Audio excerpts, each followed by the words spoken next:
여러분, 지금 당장 내 통장에 돈이 국가의 소유가 된다고 상상하면 어떤 기분이 드시나요? 이건 단순한 공포 영화의 이야기가 아니라 지금 대륙에서 벌어지고 있는 소름 끼치는 현실이거든요. 중국이 지난 50년 동안 금기시해왔던 최후의 경제 통제령이라는 판도라의 상자를 결국 열어버린 거예요. 마오쩌둥 시대 이후로 그 누구도 감히 건드리지 못했던 사유재산의 영역을 국가가 강제로 환수하기 시작한 거죠. 왜 시진핑 주석은 14억 인구의 분노를 감수하면서까지 이런 극단적인 선택을 할 수밖에 없었을까요? 승산이 전혀 없어 보이는 이 무모한 도박 뒤에는 우리가 모르는 거대한 권력의 생존 본능이 숨어 있습니다. 오늘 경제의 속성에서는 대륙을 뒤흔들고 있는 붉은 도미노 현상의 실체를 아주 낱낱이 파헤쳐 드릴게요. 이 영상을 끝까지 보시면 왜 여러분의 자산 포트폴리오에 중국 관련 주식이 위험한지 단번에 이해하실 겁니다. 먼저 우리가 주목해야 할 점은 지금 중국 내부에서 흐르고 있는 기묘하고도 긴박한 공포의 기류예요. 과거 사담 후세인이나 카다피 같은 독재자들이 권력의 끝자락에서 어떤 비참한 최후를 맞이했는지 기억하시나요? 시진핑은 그들의 몰락을 지켜보며 경제적 풍요보다 당의 통제력이 무너지는 것을 훨씬 더 두려워하고 있거든요. 배가 고픈 백성은 다스릴 수 있어도 머리가 굵어진 중산층은 통제하기 어렵다는 트라우마가 발동한 거예요. 그래서 덩샤오핑이 세운 시장 경제의 원칙을 과감히 버리고 다시 50년 전의 통제 경제로 회귀하는 중이죠. 이걸 쉽게 비유하자면 삼성이 갑자기 모든 직원의 월급을 자사 포인트로만 지급하겠다고 선언한 꼴입니다. 게다가 그 포인트는 오직 삼성 가전제품을 사는 데만 쓸 수 있고 외부 유출은 절대 금지되는 방식이에요. 상상만 해도 숨이 막히는 이 시스템이 지금 14억 인구가 살고 있는 거대 국가 중국에서 현실이 되고 있습니다. 내용이 흥미로우시다면 구독과 좋아요를 눌러주셔야 제가 더 깊은 내부 정보를 가져올 힘이 납니다. 공동부유라는 번지르르한 명분 아래 숨겨진 진짜 목적은 사실상 전 국민의 자산을 국가 인질로 잡는 거예요. 부동산 거품이 터지면서 지방정부의 부채가 감당 불가능한 수준에 이르자 국민의 주머니를 털기로 한 거죠. 디지털 위안화라는 최첨단 기술을 활용해 개인의 소비 패턴부터 자산 이동까지 실시간으로 감시하고 있습니다.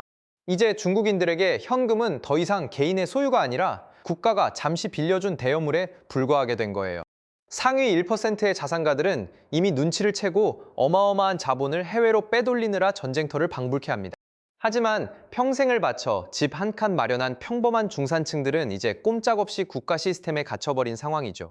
ATM기 앞에서 내 돈을 찾게 해달라고 절규하는 노인들의 모습은 지금 중국의 슬픈 단면을 보여줍니다. 지방정부의 숨겨진 부채인 LGFB가 연쇄적으로 폭발하면서 은행 시스템 전체가 마비될 위기에 처했거든요. 이건 마치 도미노의 첫 번째 조각이 쓰러지면서 거대한 벽 전체가 무너져 내리는 과정과 똑같습니다. 시진핑 주석은 지금 권력을 지키기 위해 국가 전체의 미래를 담보로 아주 위험한 도박을 벌이고 있어요. 그는 국가의 안녕보다 공산당의 생존이 우선이라고 믿는 전형적인 철권 통치자의 사고방식을 가졌거든요. 하지만 통제할 수 없는 시장의 생리를 억지로 누르려 할 때 시스템은 가장 잔인한 방식으로 복수합니다. 지금 중국의 건설 현장들은 멈춰섰고 유령 도시들은 독버섯처럼 대륙 곳곳으로 퍼져나가고 있는 중이에요. 분노한 청년들은 이제 백지를 들고 거리로 쏟아져 나와 침묵의 항의를 이어가며 정권을 압박하고 있죠. 여기서 우리는 냉정한 계산기를 두드려봐야 하는데 과연 이 통제가 얼마나 오래 지속될 수 있을까요? 첨단 미사일 한 발을 쏘는 비용보다 싼 값에 들어온 수천 대를 막는 것이 더 힘든 게 현대전의 특징입니다. 경제도 마찬가지로 국가의 거대한 규제보다 개인들의 생존을 위한 탈출 본능이 훨씬 더 강력하거든요. 중국 당국이 아무리 방화벽을 높여도 자본은 물처럼 아주 미세한 틈을 타서 끊임없이 밖으로 흐릅니다. 시진핑 주석의 최측근이었던 경제부총리조차 시스템의 붕괴를 직감하고 비밀리에 서방과 접촉 중이라는 소문도 있죠. 지도부 내부에서도 이대로 가면 다 같이 죽는다는 공포와 끝까지 눌러야 한다는 강경론이 팽팽히 맞서고 있습니다. 베이징의 심장부인 중나나이 내부에서는 지금 우리가 상상도 못할 정도의 치열한 암투가 벌어지고 있어요. 전직 투자은행 분석가인 장웨이 같은 인물들은 지하에서 정부의 감시를 피해 경제 실태를 폭로하고 있죠. 이들은 디지털 전사가 되어 국가가 숨기려는 치욕적인 경제 지표들을 전 세계에 실시간으로 공유합니다. 여러분, 지금 이 상황이 남의 나라 일처럼 느껴지시겠지만 글로벌 공급망으로 연결된 우리에게도 직격탄이에요. 중국이라는 거대한 엔진이 멈추면 그 파편은 가장 먼저 인접한 국가들의 경제 체력을 갉아먹게 될 겁니다. 시진핑은 이제 북한식 폐쇄 경제로 돌아가느냐 아니면 권력을 내려놓고 시장을 살리느냐의 외통수에 걸렸어요. 전자를 선택하면 당은 살겠지만 국가는 파멸할 것이고 후자를 선택하면 국가는 살겠지만 권력은 끝납니다. 역사적으로 독재자가 자신의 권력을 포기하고 국가를 선택한 사례는 단 한 번도 없었다는 게 소름 돋는 점이죠. 결국 중국은 외부와의 벽을 더 높이 쌓고 자국민을 더욱 강하게 옥죄는 극단적인 길을 선택할 가능성이 높습니다. 하지만 배고픔을 견디다 못한 대중의 분노가 임계점을 넘는 순간 그 붉은 도미노는 멈추지 않을 거예요. 지금 이 순간에도 중국의 부유층들은 암호화폐나 위장 무역을 통해 필사적으로 탈출구를 찾고 있거든요.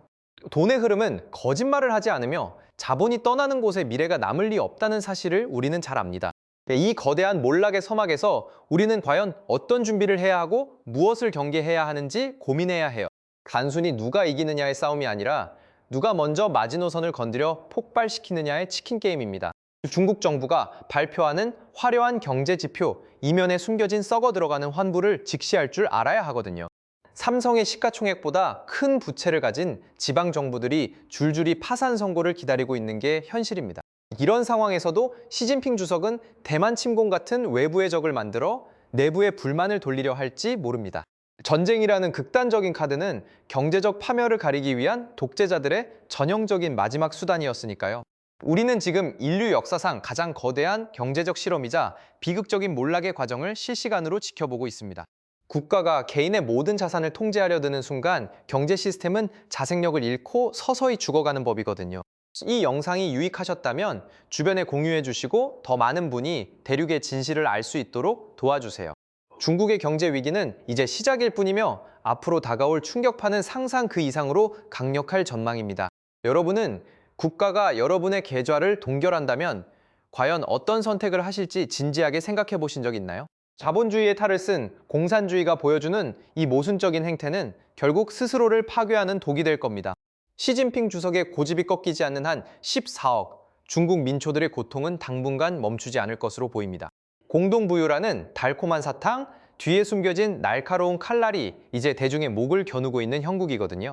경제의 속성 채널은 앞으로도 이런 숨겨진 이면의 이야기들을 가장 빠르고 정확하게 전달해 드릴게요. 지금 중국에서 벌어지는 자산 유출 규모는 과거 금융위기 때와는 비교도 안 될 만큼 기록적인 수치입니다. 중국 정부는 이를 막기 위해 안면인식 기술과 결합한 디지털 감시 체계를 더욱 촘촘하게 구축하고 있죠. 길거리의 거지조차 QR코드로 구걸해야 하는 사회에서 개인의 비밀스러운 자산 형성은 불가능에 가깝습니다. 이런 숨막히는 통제 속에서 창의적인 혁신이나 경제적 활력이 생겨날 리 만무하다는 건 상식적인 일이죠. 결국 중국의 고속성장 시대는 종말을 고했고 이제는 어떻게 곱게 늙어가느냐가 아니라 어떻게 버티느냐의 싸움이에요. 우리는 중국발 경제 쇼크에 대비해 자산의 안전장치를 점검하고 공급망 다변화에 박차를 가해야 합니다. 시진핑의 붉은 도미노는 이미 쓰러지기 시작했고 그 끝에 무엇이 기다릴지는 아무도 장담할 수 없거든요. 권력이 시장을 이기려 할 때 발생하는 참혹한 대가를 우리는 지금 생생한 역사의 현장에서 목격하고 있습니다. 여러분의 소중한 댓글과 의견은 이 복잡한 정세를 분석하는데 아주 큰 도움이 되니 많이 남겨주세요. 앞으로 중국 내부에서 벌어지는 은밀한 권력 투쟁 소식도 입수되는 대로 바로 공유해드릴 예정입니다. 장웨이 같은 내부 고발자들이 목숨을 걸고 보내오는 데이터들은 우리에게 아주 귀중한 지표가 되거든요. 한때 세계의 공장이라 불리던 중국이 이제는 세계 경제의 시한폭탄이 되어버린 현실이 참 아이러니합니다. 덩샤오핑이 공들여 쌓아 올린 개혁 개방의 탑을 시진핑이 단 몇 년 만에 무너뜨리고 있는 셈이니까요. 역사는 반복된다는 말처럼 과거의 실수를 되풀이하는 권력의 탐욕은 국가를 다시 도탄에 빠뜨리고 있습니다. 부동산에 올인했던 중국인들의 꿈은 이제 신기루처럼 사라지고 남은 건 갚지 못할 빚더미뿐인 상황이죠.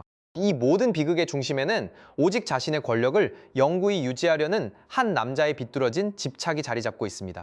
경제를 정치의 도구로 사용할 때 그 대가는 오롯이 아무 죄 없는 평범한 시민들의 몫으로 돌아갑니다. 중국 은행들의 파산 소식이 들려올 때마다 글로벌 금융시장이 휘청이는 이유도 바로 여기에 있는 거예요. 우리는 냉정하게 현실을 직시하고 감정에 휘둘리지 않는 전략적인 투자와 대처 방안을 세워야만 합니다. 경제의 속성은 여러분이 이 거친 파도를 무사히 헤쳐나갈 수 있도록 든든한 등대가 되어 드릴게요. 지금 이 순간에도 베이징의 지하 비밀 창고에서는 디지털 위안화의 강제 이체가 조용히 실행되고 있을지 모릅니다. 개인의 자유와 재산권이 보장되지 않는 나라에서 경제 성장을 논하는 것 자체가 어불성설인 시대가 왔어요. 중국의 붕괴는 단기간에 끝나지 않고 아주 길고 고통스러운 침체의 늪으로 이어질 가능성이 매우 높습니다. 그 과정에서 발생하는 사회적 혼란과 폭동을 시진핑 주석이 어떻게 진압할지가 향후 최대의 관건이겠죠.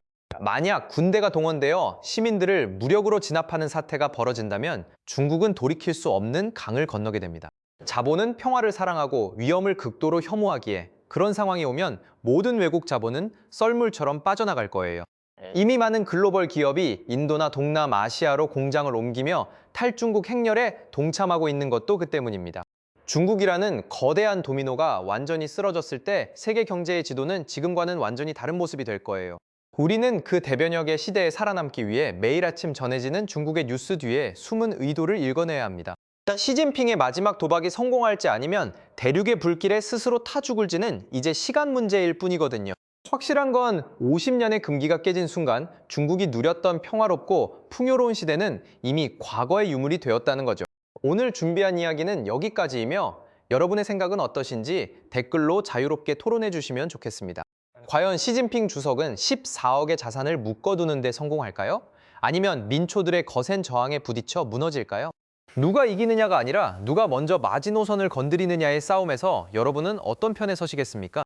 중국 경제의 심장박동이 멈춰가는 이 긴박한 순간에 여러분의 소중한 자산을 지킬 비책은 무엇인가요?